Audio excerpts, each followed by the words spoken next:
Welcome to the Razors Inc. podcast with your host, Jonathan Farini.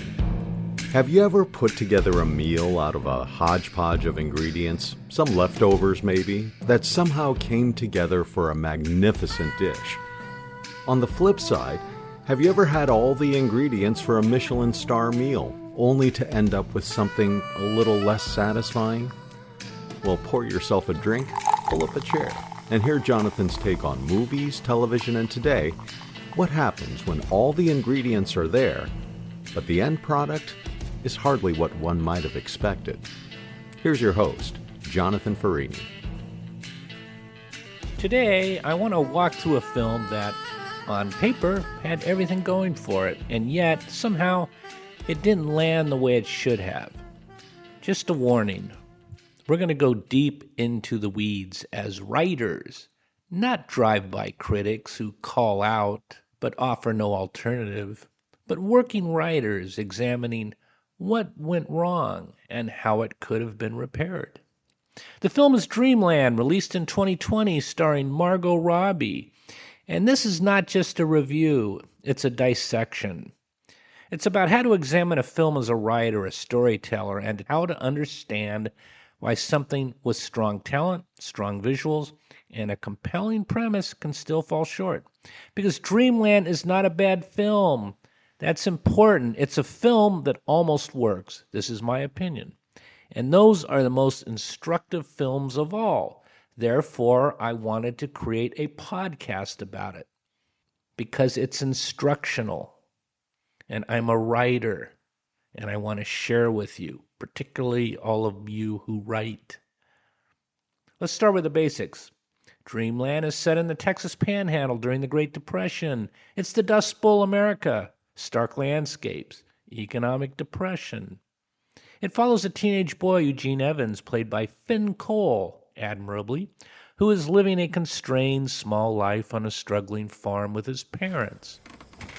Mother's word is law. When a mother tells a son to do something, he does it. Always. That's how families work. Good times and bad.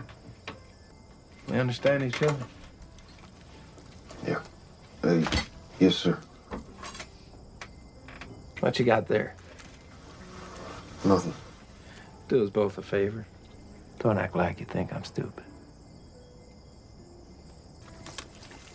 What money, what job did you pay for that garbage?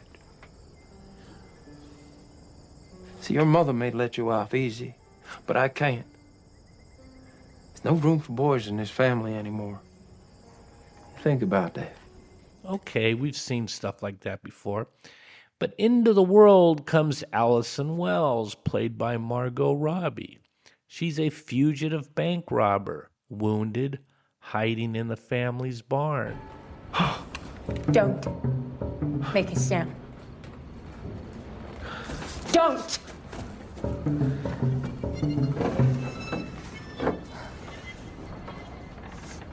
What's your name? I'm Allison. I know who you are. And it's only fair that I know who you are. Eugene. Eugene. It's a smart name. Ain't that you? Huh? They said you was a killer. I'm not a killer.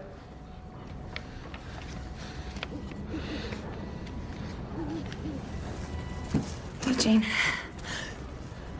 I'm gonna be real frank with you. I'm trying to maintain composure, but this hole in my leg is hurting. So if you help me, I'll tell you everything. Listen to me. Eugene, listen to me. I'm not a killer. Eugene finds her, and instead of turning her in for the reward money, which his family desperately needs, he becomes captivated by her. Who wouldn't? I was. But what she represents is escape, danger, freedom, myth for this kid living out in the middle of nowhere during the Depression, whose father split, and he's living with a stepfather who's not particularly cool towards him. So that's the engine of the film, or at least that's what's supposed to be the engine of the film. Let's talk about the cast, because cast is always pivotal in my podcasts about films. Casting can make or break a film. But in this instance, in Dreamland, the casting in the film is actually quite strong. Margot Robbie is doing something very specific here. She's not playing a loud, flamboyant outlaw. She's playing a restrained, well, almost mythical figure, in my opinion.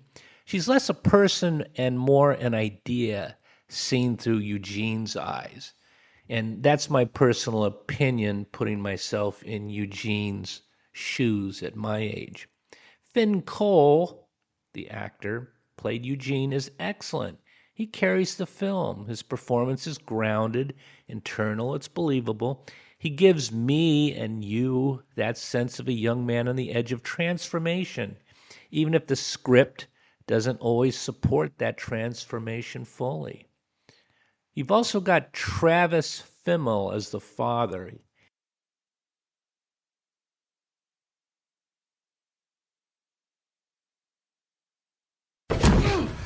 Sheriff cut me loose. You know why? The evidence you took, where is it? It's gone. Gone where? I forget. Okay, all that stuff was lies and made up nonsense. Where in God's creation you got the idea of calling that woman innocent? Well, I know things. I'll give them all them things. See, the apple don't fall far from the tree now, does it? Full of foolish thoughts like your old man. Well, I may have raised you, but you sure ain't my son. Well, thank God for that. Where is it, huh? You're gonna break your mama's heart when you end up dead like John Baker. He ain't dead. He's in Mexico. And I'm gonna find him one day. Sure. Mexico. He's a hard-ass, pragmatic, emotionally closed off. Carrie Condon is the mother trying to hold the family together. George said John Baker was dead. And he was right. Do you remember that postcard he wrote you? When you were 6? Of course I do. Yeah, well, he sent more.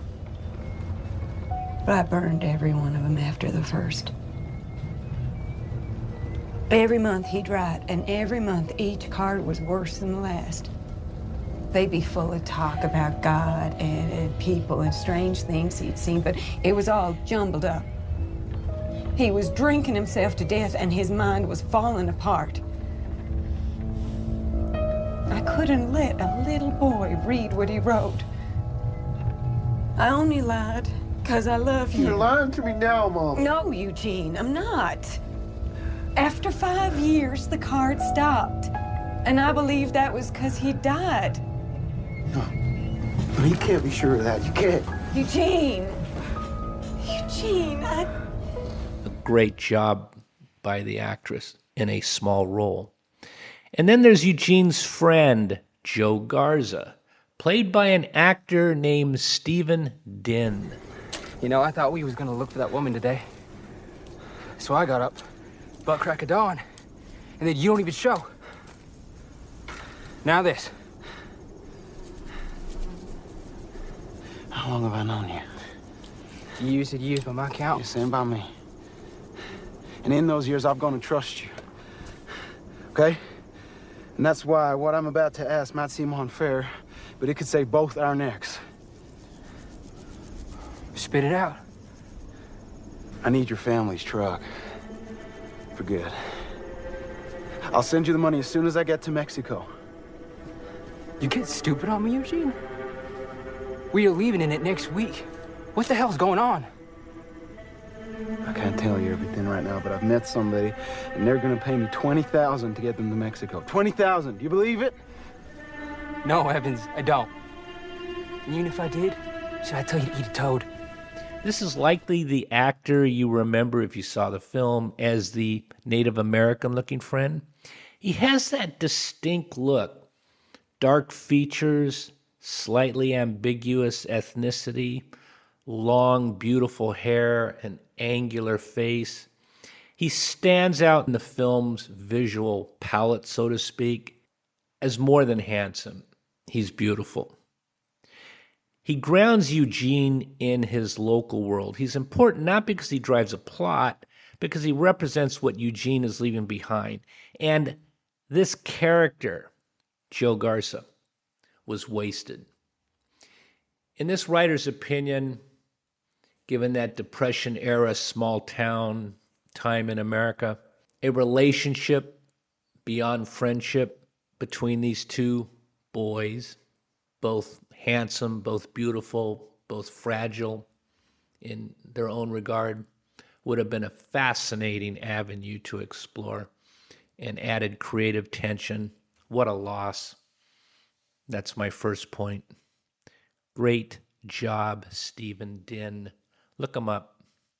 So across the board, the casting works. There's no weak link here. Here's how the film got made, because it really matters. The director is a guy named Miles Pyrafit. He's an indie filmmaker. His earlier film was As You Are, premiered at Sundance.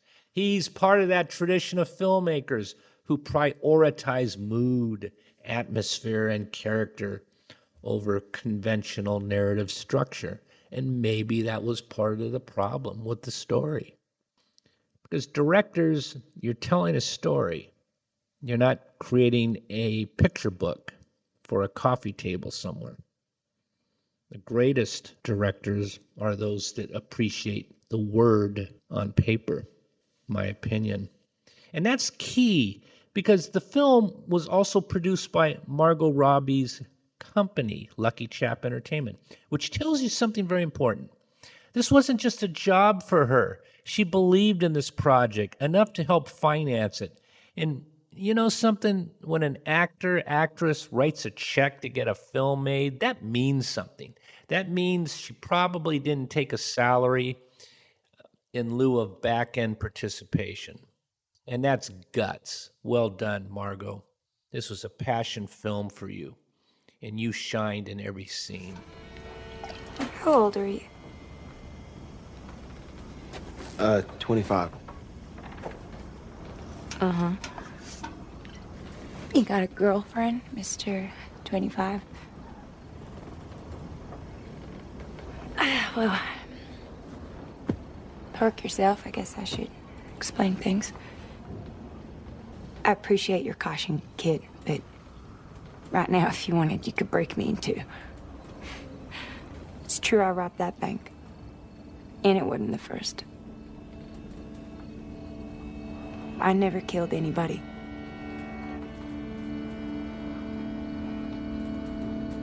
Well, if you didn't, then who did? Obviously, Margot Robbie saw something here, something artistic, something meaningful, and she went for it. The film was shot in New Mexico, doubling for Texas, using natural light. It leans heavily into that Terrence Malick-inspired visual style, Badlands, dust, wind, stillness. So again, on paper, we have a strong director, committed, star producer, excellent cast, beautiful setting. So what went wrong? You might say nothing. Well, I say the story got scrambled like 3 eggs in a frying pan. How do we fix it? What went wrong, Jonathan? The simplest answer is this. The film doesn't fully commit to what it wants to be.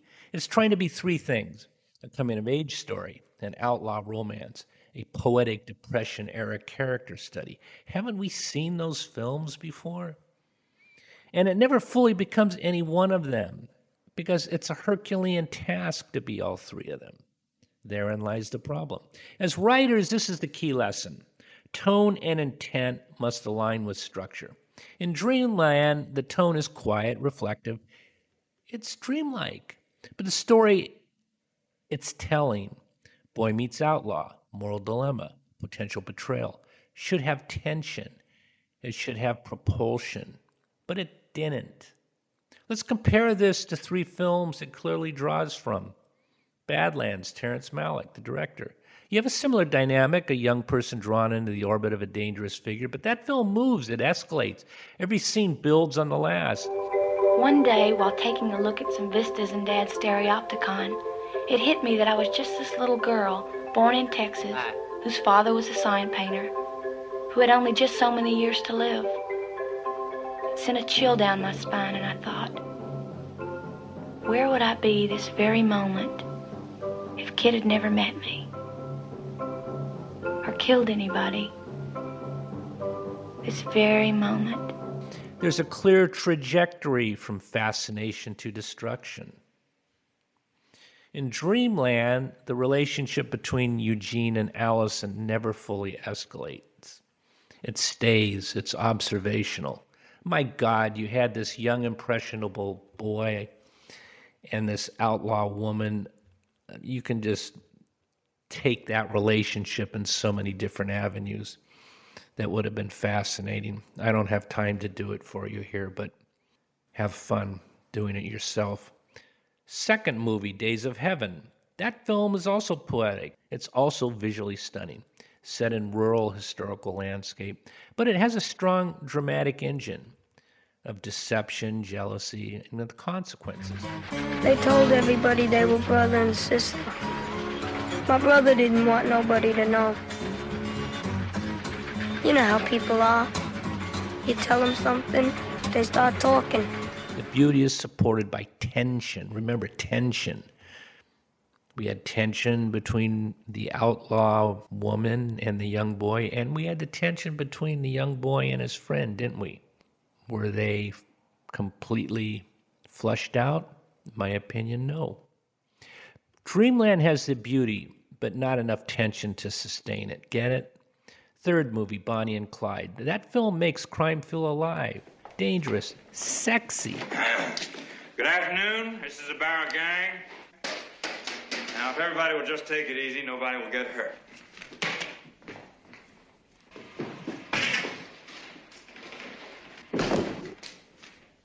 Is that your money or the bank's? Mine. All right. You keep it then. Next time I'll aim a little lower. Doesn't hurt to have two beautiful actors. Unpredictable. It pulls you in emotionally and viscerally, doesn't it? Dreamland keeps everything at arm's length, in my opinion. The danger feels abstract and missing most of the time, in my opinion. So what happens? You end up with a film that looks like those great films I just talked about, but doesn't deliver their emotional or narrative impact. I get what's going on. You're writing a check. You want to borrow from the best. You want to make an omelet with all the ingredients that you have available in the fridge and hope for a grand slam. Well, most of the time that doesn't work. Less is more, as I've found as a writer. Precision of language is the fancy way of putting it. I'll be taking an entire course in England to learn to sharpen my knife to have greater precision of language, which is another way of saying you're able to say more with less. But here's the problem. If she's the catalyst for Eugene's transformation, we need to feel her pull, don't we? We need to understand why she matters beyond just being the outlaw. Instead, she becomes more of a projection, Eugene's fantasy of escape.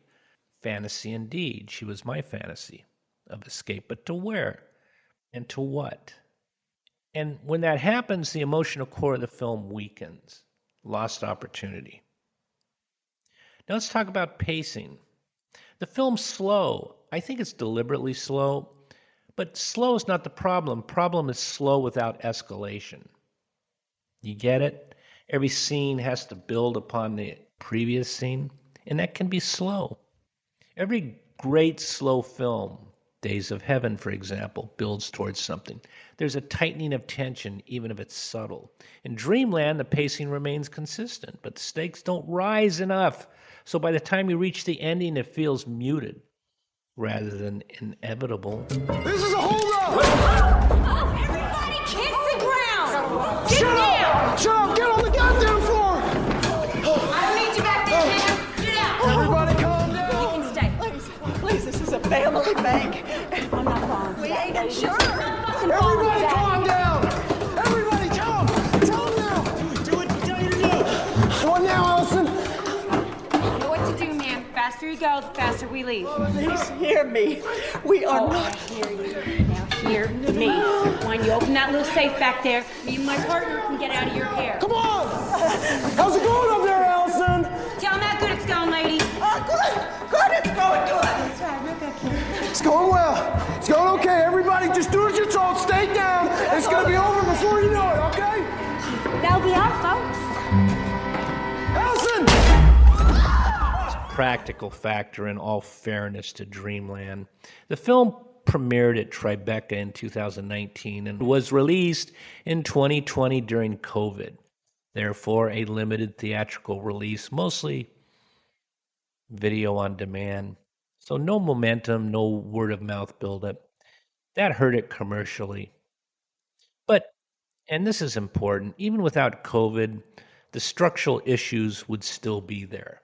So let's answer the deeper question. Was the director trying to thread the needle too finely? I think yes. Miles Jory Pyrifete is clearly influenced by filmmakers like Terrence Malick. It's just obvious. He's aiming for that poetic, impressionistic style. And I don't blame him, but when I was in film school, everybody was mimicking. It was Hitchcock or some other director. And very rarely, in fact, I can't think of a single instance that I see anybody come in with their own style. A lot of French New Wave impersonators. It's disappointing. But he's applying that style to a story that needs more narrative drive. It's not that he lacks talent, it's that the style and the story are slightly misaligned, in my opinion. He's reaching for myth, mood, and minimalism while working with material that needs clarity. Escalation, key word, we talked about that. And sharper conflict, I talked about that. 2 scenes which we could have really explored, both sexual, both emotional, both romantic. So that's a very common mistake for emerging filmmakers, but it's better to make that mistake when it's your own dime and not a popular actress's money.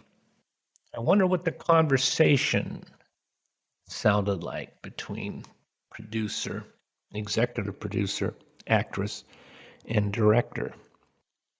So here's the $65,000 question. Rather than being drive-by critics who I detest, we're going to be writers in a writer's room attempting to fix this story. How could it have been better? What are the practical fixes? Clarify the core genre. In other words, let's decide, is this primarily a coming-of-age story or an outlaw romance? Then build everything around that. Strengthen Allison's character. Give her clearer motivations, contradictions, and agency. Let her drive the story more. Eugene, it would have been me otherwise. And if someone had to die today, I'm sure glad that choice was yours. It's dead. Because of me. I know how you feel. I know how you feel, but we need to move. You need to get in the car, Eugene. Allison, I don't think you understand. I don't think I can do this. I do understand. You don't! I understand. Maybe I understand doesn't mean I'm just going to sit down and wait to die myself. How would you understand? Eugene, please. Who did you kill, Allison? You're everything they said you was, ain't you? I don't know if it was me who killed her. No. Because it was happening all at the same time. If you weren't there, would that girl still be alive today? Maybe into something that I ain't. I didn't make you into anything you didn't already want to be. My God, the executive producer writing the check certainly has influence over the writing of the story.